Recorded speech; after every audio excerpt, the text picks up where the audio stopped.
Gracias, Señor, en el nombre de Jesús. Amén. Hermanos, no todo es siempre lo que parece. Ayer me parecía que iba a tener un día normal, completamente como lo había planificado, hasta que mientras me alistaba para salir de mi casa, de manera mágica, misteriosa, que nadie puede explicarlo, los lentes se me parten mitad a mitad. Por eso esa decoración que usted ve un poco extraña en mi rostro, estos anteojos que parecen como una especie de anteojos de Frankenstein o sacado de una película de terror, es el resultado de lo que fue esa tragedia vivida en el día de ayer. Resulta que yo tengo un grado de miopía muy alto, entonces sin mis lentes prácticamente yo no veo nada. Así que yo intentando solucionar esto para por lo menos salir y hacer alguna diligencia y quizás estar listo para predicar el día de hoy, se me ocurrió la brillante idea de yo mismo intentar reparar mis lentes, por lo menos para resolver en lo que puedo conseguir unos nuevos.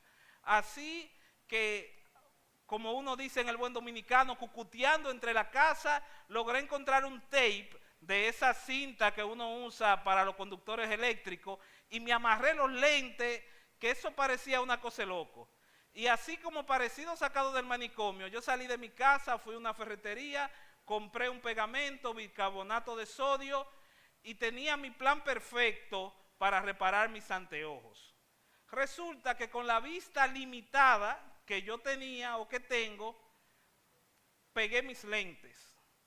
Y a mi vista y a mi propio criterio, ellos estaban completamente derechos y eran completamente útiles.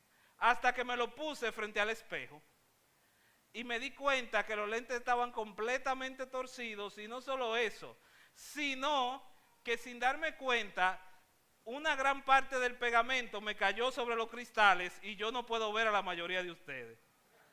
Entonces, para mi visión distorsionada, yo entendía que había reparado mis lentes. Yo entendía que estaban completamente derechos, pero esa no era la realidad, porque las cosas no siempre son lo que parecen. Lo peor fue cuando fui al oftalmólogo al rato, y allí me preguntaron, ¿usted siente que usted ve bien con esos lentes? Yo veo bien, yo trabajo, yo uso la computadora, yo veo bien. Eso era lo que yo entendía. Luego de los exámenes resulta que mi miopía había aumentado 2 grados. Así que aunque me pareciera que yo viera bien, luego de los exámenes la realidad es que yo no veía tan bien, porque no siempre las cosas son lo que parecen. Ahora, acá, en este texto que leyó era nuestro hermano Abel, precisamente Lucas, narrando esta escena y este discurso de Jesús, nos está mostrando que ciertamente no siempre las cosas son como parecen. Él narra, si usted va a su Biblia, Lucas 14, versículo 25, describe que una gran multitud iba con Jesús.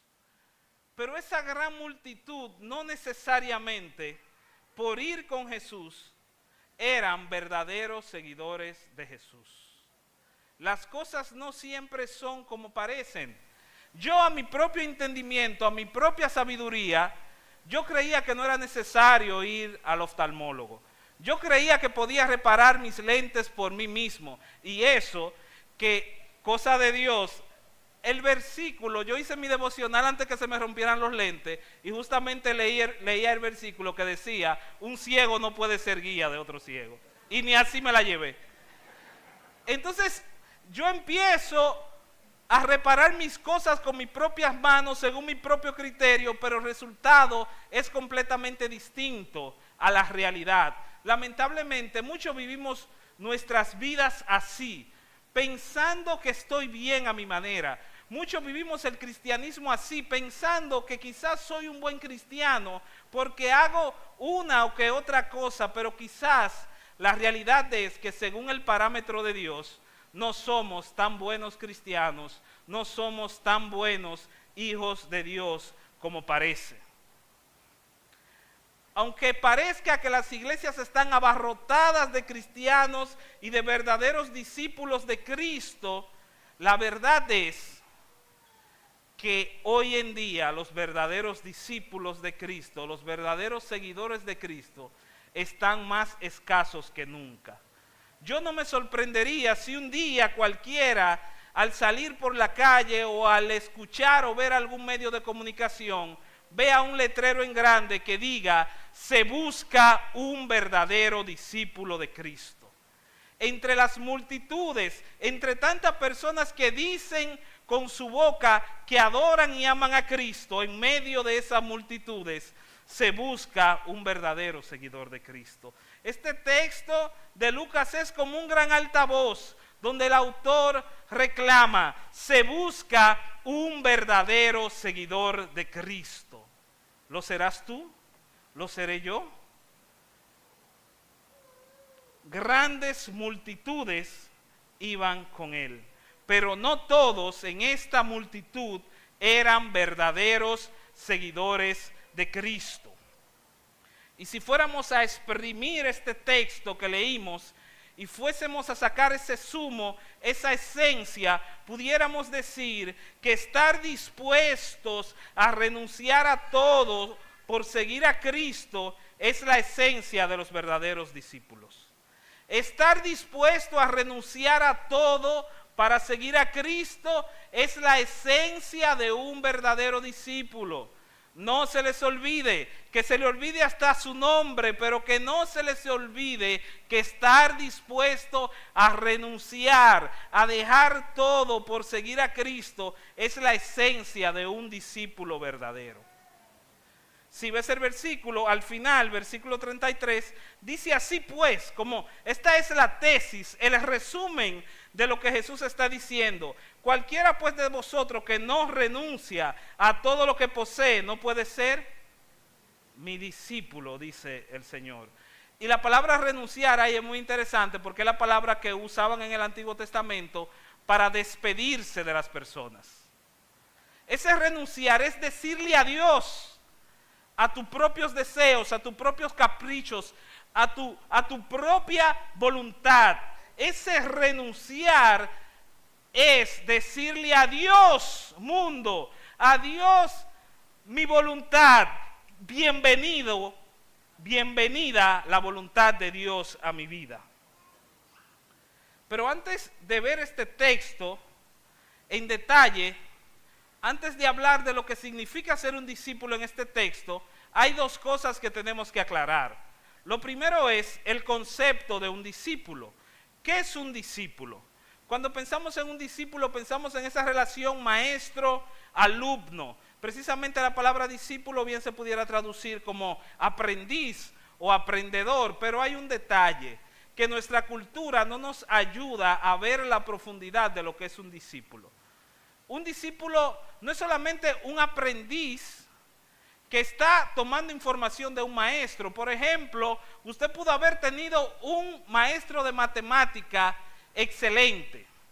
Un maestro de matemática que le enseñó todas las operaciones complejas y que todo lo explicaba bien, y a usted siempre le gustó ese profesor de matemáticas. Pero inmediatamente usted salió de la escuela, ya usted perdió toda relación con ese profesor de matemáticas. En cambio, lo que dice incluso la misma Biblia, Lucas 6:40 y también en el Evangelio de Mateo, el discípulo no es superior a su maestro, mas todo el que fuere perfeccionado. Un discípulo que es perfeccionado será como su maestro. Un verdadero discípulo, según el contexto en el que estamos viendo, según la Biblia, es alguien que anhela, que desea, que busca, que se perfecciona cuando se parece a su maestro. Entonces, desde aquí ya usted puede tomar esa primera premisa, que cuando eres un discípulo, anhelas parecerte a tu maestro. Cuando eres entonces un discípulo verdadero de Cristo, anhelas parecerte a Cristo. Pero también tenemos que hacer una distinción. Resulta que cuando hablamos de discípulo en este texto, parece ser tan exigente la demanda que pensamos en un discípulo como alguien que tiene un nivel, un grado de cristianismo superior. Pensamos quizás que los discípulos son una especie de supercristianos que están por encima de la media. ¿Quiénes son estos discípulos? Bueno, en Hechos 11:26, ahí habla de la primera vez que se le llamó cristianos a los cristianos. Y dice la Biblia en Hechos 11:26 que se congregó allí la iglesia todo un año, enseñaron a mucha gente y había toda una revolución del evangelio. Entonces a los discípulos se le llamó cristianos por primera vez en ese lugar llamado Antioquía. Vamos a ver, ¿quiénes eran los discípulos? Estos cristianos que eran seguidores de Cristo. Estos eran discípulos que luego la gente empezó a llamarle a estos discípulos cristianos. Ahora bien, en ese texto vemos una equivalencia de discípulos y cristianos. Porque a fin de cuentas, ¿qué debería ser un cristiano? Un seguidor de Cristo, alguien que anhela parecerse a su maestro. Pero ¿saben cuándo es que nos da tiriquito pensar en esta verdad? Cuando pensamos que entonces discípulo yo lo puedo sustituir por cristiano en el contexto de Lucas 14, entonces da grima el panorama. Yo le invito a que vaya a su Biblia. Y fíjese en el versículo 26, Lucas 14, 26. Vaya a su Biblia. Ahora bien, el ejercicio es el siguiente. Donde dice mis discípulos, usted lo va a leer como cristiano. ¿Entendió? Donde dice mi discípulo, en vez de leer mi discípulo, usted va a leer cristiano. Por ejemplo, versículo 26, si alguno viene en pos de mí, no aborrece a su padre, madre, mujer, hijos, hermanos, hermanas, y también no aborrece su propia vida, ¿no puede ser? ¿Cómo? Versículo 27, el que no lleva su cruz y viene en pos de mí, ¿no puede ser? Eso suena fuerte. 33, así cualquiera de ustedes que no renuncia a todo lo que posee, no puede ser. Ahora como que ser cristiano parece algo muy difícil y complicado, ¿no lo creen? Como que la vara parece que está muy alta. Porque incluso si la misma idea del versículo la intercambiamos por la palabra cristiano, yo podría decirle que estar dispuesto a renunciar a todo por seguir a Cristo es la esencia de un verdadero cristiano. Y es muy probable que aquí haya muchos cristianos. Ahora, ¿cuánto estamos dispuestos a renunciar a todo para seguir a Cristo? Cuando lo vemos así, decimos, bueno, es que entonces nadie podrá ser cristiano.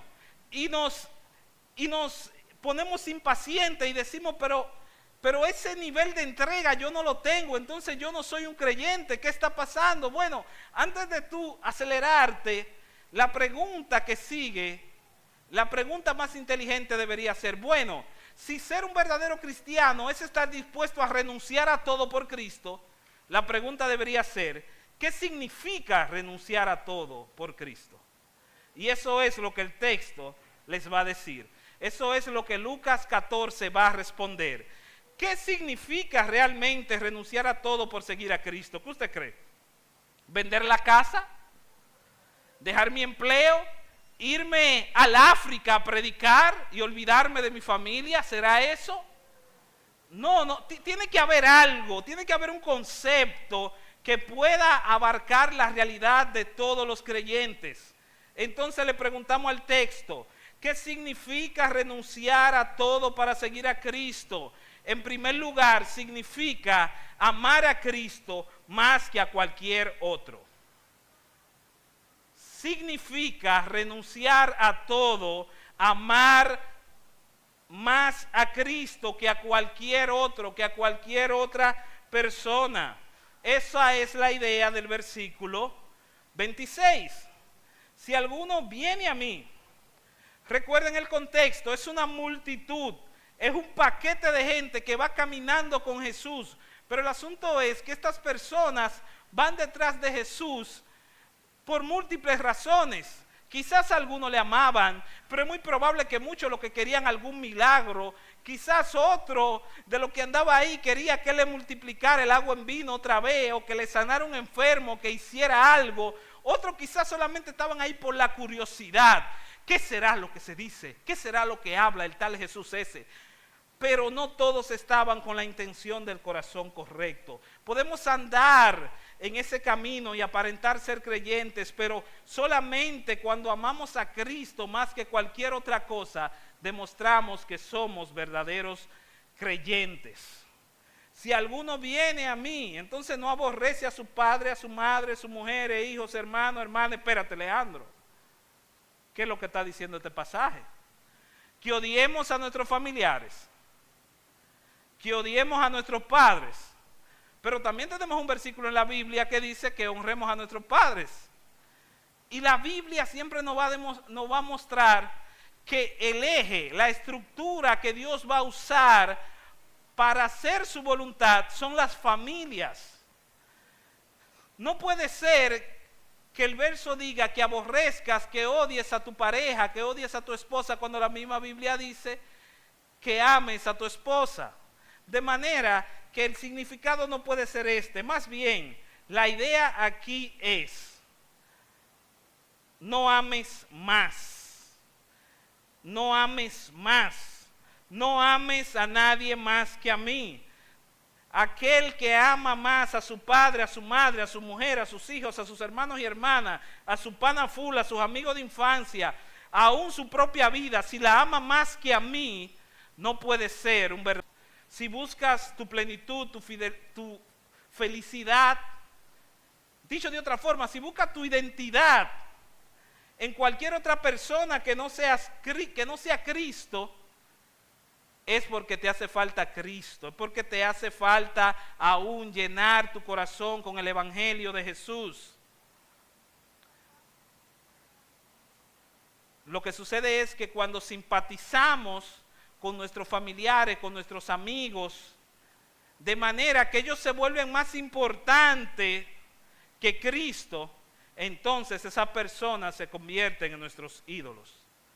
No es que yo voy a tener una relación cortante con mis familiares o con mis seres queridos. Incluso Dios dice que ame hasta tus enemigos. Con ti más vas a amar a tus cercanos, vas a amar a tu familia. Pero ese no es el énfasis. El énfasis es en que a pesar de ese amor, si tú amas a tu padre, si tú amas a tu madre, si tú amas a tu pareja, si tú amas a tus hijos, a Cristo deberías amarlo más, si eres un verdadero discípulo. A ver, un ejemplo práctico. Por ejemplo, yo cumplo años un 14 de febrero, de agosto, perdón. Ese 14 de agosto son las fiestas patronales de donde se crió mi padre, en un campo de Luperón. Son las fiestas de un tal San Roque. Ahora bien, a esas patronales, en ocasiones, ya mi padre ya no visita el campo como antes, pero yo recuerdo que hubo un tiempo donde siempre iban a esas patronales, y yo estando jovencito. Ahora bien, imagínense que ahora me llame mi padre: oye, vamos para las patronales de San Roque, para beber una fría ya, como en los viejos tiempos. Entonces, ¿qué voy a hacer yo? Honrar a mi padre honrar a mi padre que yo me vaya a celebrar San Roque para allá. No, definitivamente no, definitivamente que yo puedo seguir honrándolo, pero yo puedo decirle que como creyente yo no debería estar en ese lugar. Entonces, lo mismo sucede con tu pareja. O sea, es que al final de todo, te lo voy a decir así: ni tu padre, ni tu cónyuge, ni tus hermanos son los que te salvan el alma, es solo Jesucristo. Y a ti que no has creído en Cristo, el único que te puede sacar de las llamas del infierno y salvar tu alma y tu corazón es Cristo y solo Cristo. No hay nadie más. Aún incluso tú que estás soltero, que piensas que tu prioridad en la vida es conseguir una mujer, es conseguir un hombre. No, tu prioridad en la vida es Cristo. El siervo o la sierva vienen después, tranquila, tranquilo. Esto es un asunto de prioridades.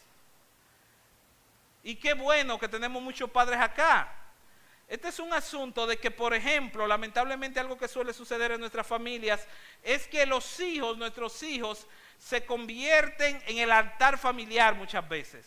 Se hace lo que se diga el hijo, lo que quiere el hijo, porque si no lo ha agarrado, él hará una rabieta. Ay, es que esos muchachos son tan lindos, ay, es que se parece tanto a mí, ay, es que cada vez que yo ando con él, yo me siento tan orgulloso de ser un buen padre, y al final todo en la casa gira en torno a ese muchacho.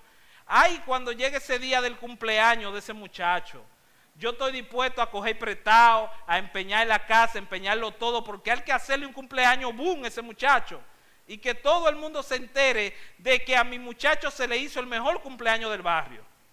Y sin usted darse cuenta, está construyendo un altar para idolatrar a su propio hijo en su propia casa, sin darnos cuenta.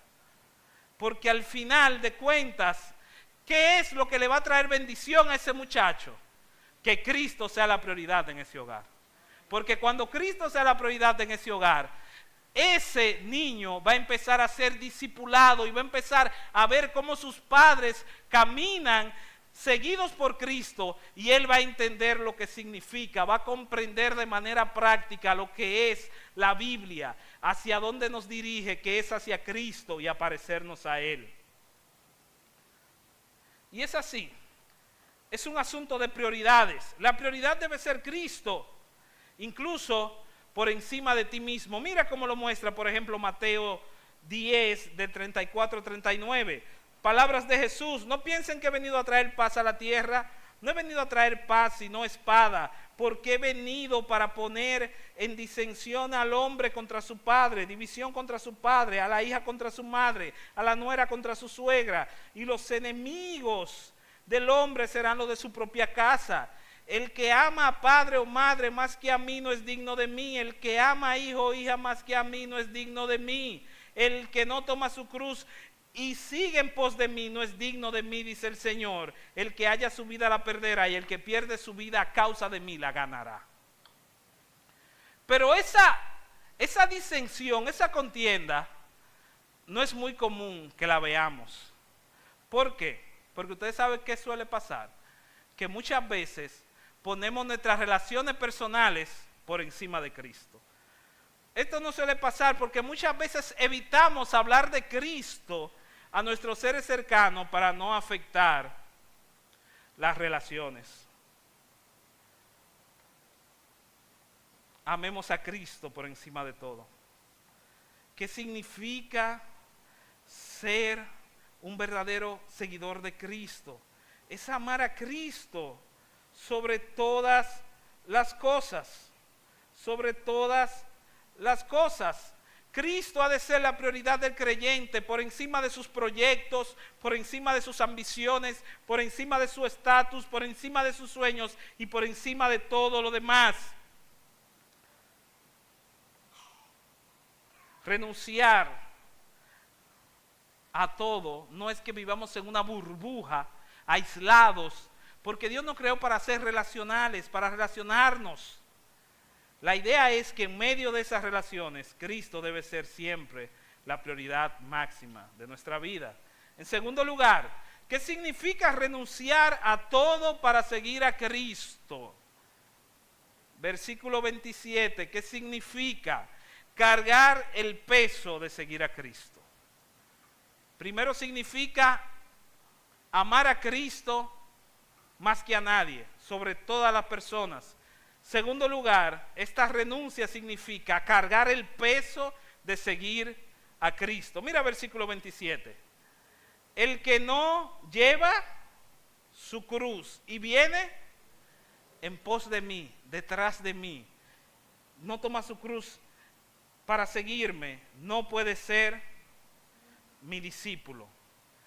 Recuerde, el contexto es, una gran multitud venía caminando con Jesús. Y entonces Jesús habla estas palabras y les dice a esa multitud: para ustedes ser mis verdaderos seguidores, no es suficiente con que caminen cerca de mí. No es suficiente estar cerca. No es suficiente con venir y escuchar un sermón de cada año un día. No es suficiente con cumplir con mi propia idea de lo que es el cristianismo. Para ser un verdadero discípulo, tienes que cargar el peso de seguirme.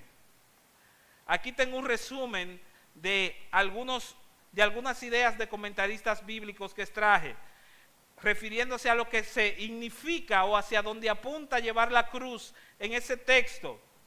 Dice un autor: no algo simbólico. La cruz aquí no es solo algo simbólico que se puede dirigir de manera suave.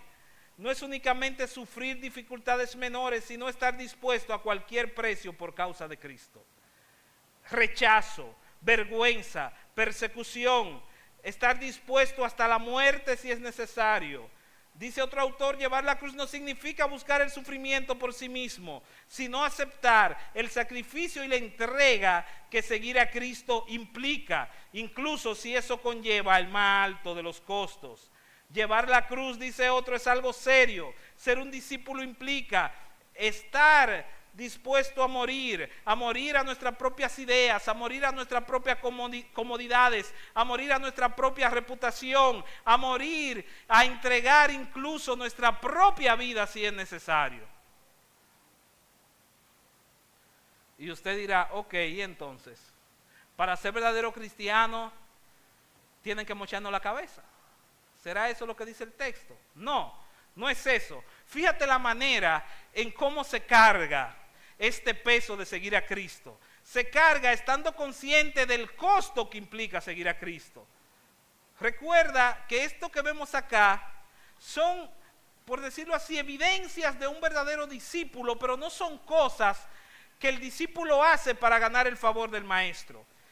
Porque el discípulo se perfecciona cuando se parece a su maestro, cuando te conviertes en una imagen viva que representa a Cristo donde quiera que andes. Y la única forma de nosotros parecernos a Cristo es reconocer su sacrificio en la cruz primero.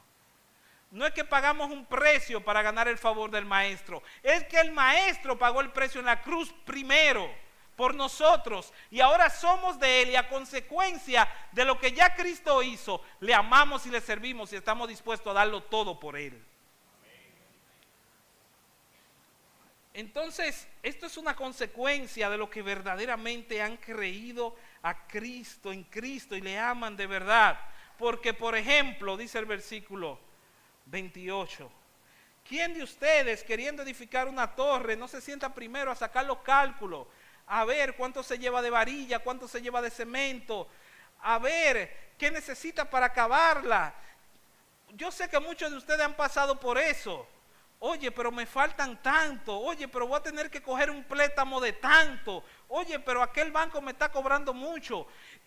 ¿Pero qué hago? ¿Compro una casa hipotecada o busco? Siempre tú estás calculando porque no quieres que te pase como este hombre que después que haya puesto la zapata, los cimientos, se quede sin dinero y no tenga recursos y todos empiecen a burlar de él. Porque este hombre comenzó a edificar algo que no podía acabar porque no hizo los cálculos necesarios. Recuerden que aquí va Jesús con esta gran multitud y es como que Jesús le esté diciendo: hagan los cálculos de su vida y calculen si verdaderamente ustedes me están siguiendo. Jesús le está diciendo: saquen cuenta y calculen si realmente me siguen. La idea del texto es que tú hagas un cálculo matemático en tu corazón y puedas responder de forma sincera si tú estás dispuesto a darlo todo por Cristo. Dicho de otra manera, la pregunta es si tú entiendes que vale la pena darlo todo por Cristo. ¿Vale la pena darlo todo por Cristo? Mira, te voy a compartir el resultado de un hombre de Dios que hizo este cálculo. el apóstol Pablo calculó, ¿vale la pena seguir a Cristo?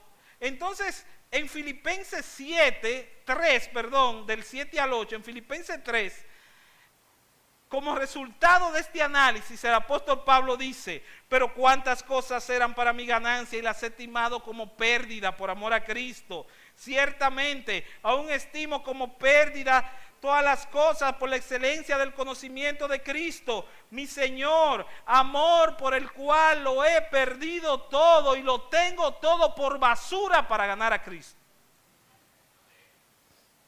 Y señores, la Reina Valera está siendo amable ahí con la palabra basura. Porque la palabra basura ahí, que traduce la Reina Valera, era la palabra que usaban para referirse al estiércol, a los desechos y a la cosa que le tiraban a los perros. O sea, si ese versículo lo estaría traduciendo el abuelo mío, que es de Yamasá, él dijera, es que comparado con Cristo, toda la riqueza del mundo es sueñica de vaca. No se compara la grandeza de servir a un Dios tan grande y excelso como Cristo con nada de este mundo. ¿Vale la pena seguir a Cristo? Este renunciar a todo, este cargar el peso de la cruz de Cristo, se hace estando consciente de lo peligroso que es este camino. Miren el segundo ejemplo que pone Jesús, versículo 31.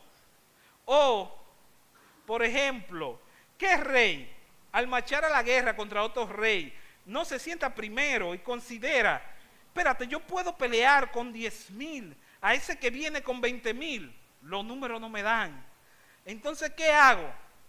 Bueno, si no puede, cuando el otro está todavía lejos, le envía una embajada, le envía un representante para negociar, para hacer diplomacia, para que haya paz, porque cuando calculó el precio se dio cuenta del riesgo que corría este rey si peleaba en esa gran desventaja.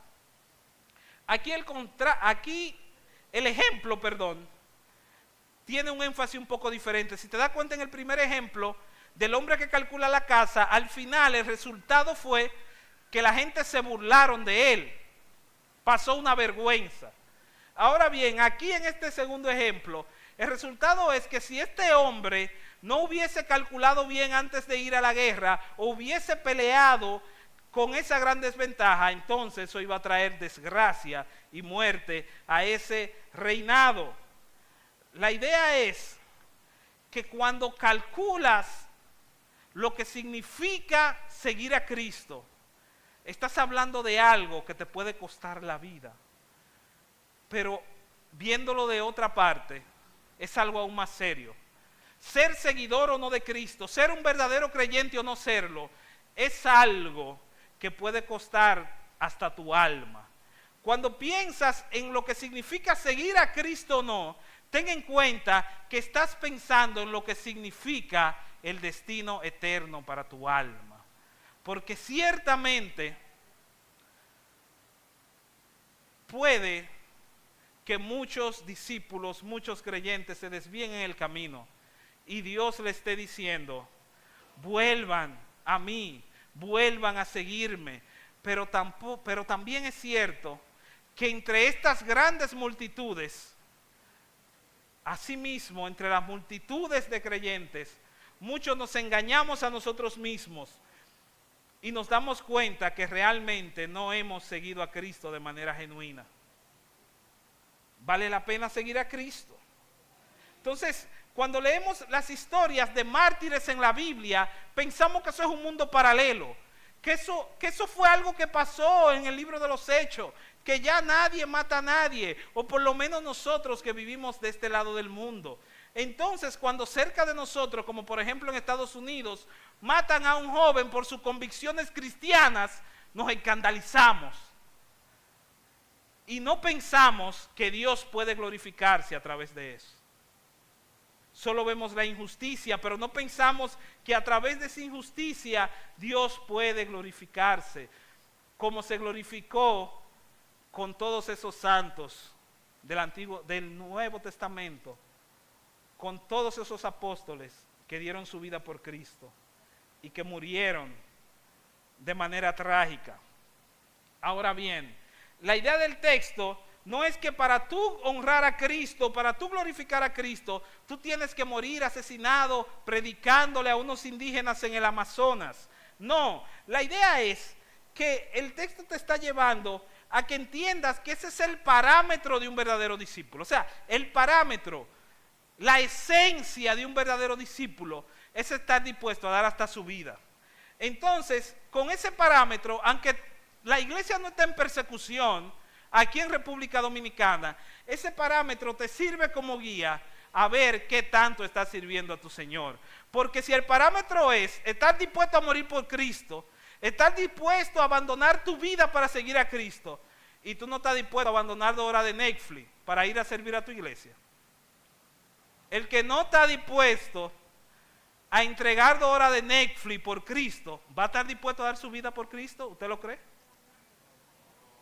No estamos dispuestos a orar, no estamos dispuestos a servir, no estamos dispuestos a apoyar la juventud de nuestra iglesia, ni la juventud de nuestro sector. No estamos dispuestos a invertir en la vida de otros. Y venimos y cantamos entonces, el Cristo es mi Señor. Yo te entrego todo, yo me entrego a Él. Pero una vida entregada a Cristo es una vida que se entrega por completo a Él y a su servicio. El parámetro es estar dispuesto a entregar tu vida por Cristo. Pero no estamos dispuestos a entregar un trabajo que nos pague bien para buscar otro trabajo que me permita congregarme mejor. No estamos dispuestos a dejar mi novio o novia que no se ve muy cristiano. No estamos dispuestos a ganar menos dinero, pero para tener un empleo donde yo pueda servir más horas al Señor. No estamos dispuestos a orar más, no estamos dispuestos a leer la Biblia más. No estamos dispuestos a apoyar nuestra vida local, nuestra iglesia local, perdón. Estar dispuestos a renunciar a todo por seguir a Cristo es la esencia de un verdadero discípulo. ¿Qué tan dispuesto estás tú? ¿Qué significa esta renuncia? Amar a Cristo más que cualquier otro. Significa amar a Cristo más que a nada, que a nadie. Esta renuncia significa cargar el peso de seguir a Cristo, saber que esa entrega del Señor por lo suyo, por nosotros, una vez eres un verdadero creyente, también ha de contagiarse. Así pues que cualquiera de vosotros, termine 33 diciendo, que no renuncie a todo lo que posee, puede ser mi discípulo. Un estudio hecho en Estados Unidos, que hacen cada año, el estudio de este año, reveló que según ellos mismos, los adultos estadounidenses, el 62% de ellos se considera cristiano. El 62% se considera cristiano. Ese número equivale a 166 millones, 160.000, es que yo nunca he contado hasta ahí, perdón. Más de 160 millones de personas dicen que son cristianos. Pero ¿saben qué es lo interesante? La misma encuesta, el mismo estudio revela preguntas que le hacen a esos cristianos. Y resulta que menos de la mitad ora todos los días. Resulta que menos de la mitad lee la Biblia todos los días. Resulta que menos de la mitad va al menos una vez al culto. Resulta que menos de la mitad de ese número le enseña la Biblia a sus hijos. Entonces decimos que nos identificamos como cristianos, pero vivimos la misma vida del mundo. Eso no es ser un verdadero discípulo. Conclusión. Si se da cuenta, el pasaje tiene su propia conclusión. Si usted va a Lucas 14, 34, 35, esta es la conclusión del discurso. Vaya conmigo, ya estamos en los últimos minutos. Lucas 14, 34, 35. Buena es la sal, mas si la sal se hiciese insípida, o sea, una sal que no sala, es algo inútil. ¿Con qué se sazonará? Esta sal no sirve para la tierra, lo que significa que no sirve para fertilizarla, que se hacía eso con la sal. No sirve ni para el muladar era como el basurero donde llevaban los desechos. O sea, no sirve para quitar, para purificar, no sirve para purificar. Para nada eso es útil. Entonces, es útil para que la arrojen fuera, para que se deshagan de ella. Y el que tenga oídos para oír, oiga. La conclusión es que aunque sea una gran multitud de personas que anden caminando con Cristo, si no están dispuestos a renunciar a todo para seguir a este Cristo, si no aman a Cristo por encima como prioridad, como lo más alto, como la cúspide más alta de su vida, si no aman a Cristo con todo, entonces ese caminar con Cristo es inútil. Si no están dispuestos a cargar el precio de seguir a Cristo, ese caminar con Cristo es inútil. Es como una sal que no sazona, una sal que no sala, es algo inútil. Como dijera el cantautor Alex Sampedro en su canción llamada Sal: tengo una Biblia que no habla, una fe que se cansó de las montañas, tengo victorias derrotadas, tengo promesas caducadas, tengo gente en el templo destemplada. Hoy está de fiesta el atalaya con el buen samaritano, ya no sufren como hermanos, somos cristianos sin agallas. Tengo una sal que no sala, una iglesia que no sale, una luz bajo la mesa, una virgen despistada. La levadura, la contaminación está en mi nevera, mi armadura está oxidada. Aunque tengo oro y tengo plata, ya el cojo no baila como cuando Pedro lo sanó.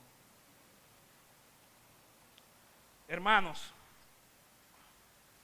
empecé diciéndoles que no siempre las cosas son como parecen.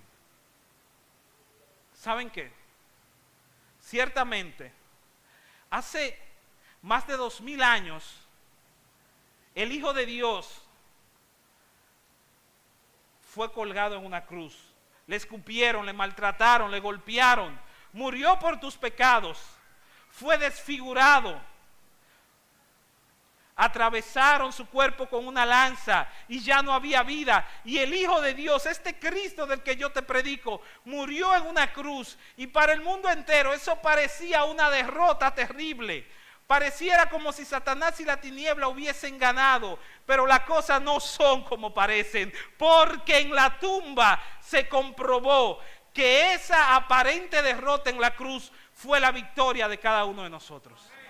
Y la victoria de todo aquel que cree. Y la victoria de todo verdadero discípulo. Ahora bien, la conclusión de este sermón no es que llegue a tu casa. Pues resulta que ahora yo no sé si yo soy cristiano o no soy cristiano. Ahora resulta que yo no sé si yo soy discípulo o no soy un discípulo. No, la tesis y la conclusión hacia donde debe dirigirte la palabra de Dios es a caer de rodillas delante de este Cristo vivo y decirle: Señor, yo me entrego por completo a ti.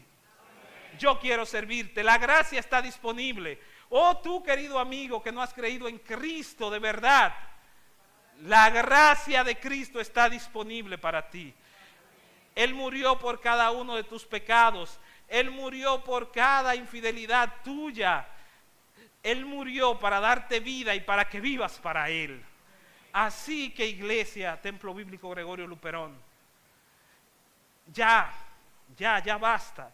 Ya basta de ser una sal que no sala ni da nada. Ya basta, es tiempo de ir delante del Salvador y entregarnos por completo a Él y vivir para Él. Y saber y tener la fe y la convicción de que vale la pena servir a Cristo con todo. La esencia de un verdadero discípulo de Cristo es estar dispuesto a entregarlo todo por Él. De manera que oramos. Señor Padre bueno, gracias. Gracias, Señor bendito. Te pedimos por esta iglesia, te pedimos por cada persona que hay aquí congregada, Señor. Te pedimos por cada creyente y por cada no creyente, Señor. Mira, Señor, cuántas veces te hemos fallado, ¿Cuántas veces te hemos dado la espalda? ¿Cuántas veces hemos estado llenos de temor y no hemos estado dispuestos a entregarlo todo por ti, Señor? Te pedimos que nos perdones, Señor, por abandonarte, por traicionarte tantas veces de tantas maneras, Señor. Pero sabemos que tu gracia sigue estando disponible, Señor. Te pedimos perdón de manera que tú nos vivifiques, Señor, para ti, para que vivamos un cristianismo para tu gloria, Padre. Así te rogamos por aquellos, Señor, que están en esta batalla.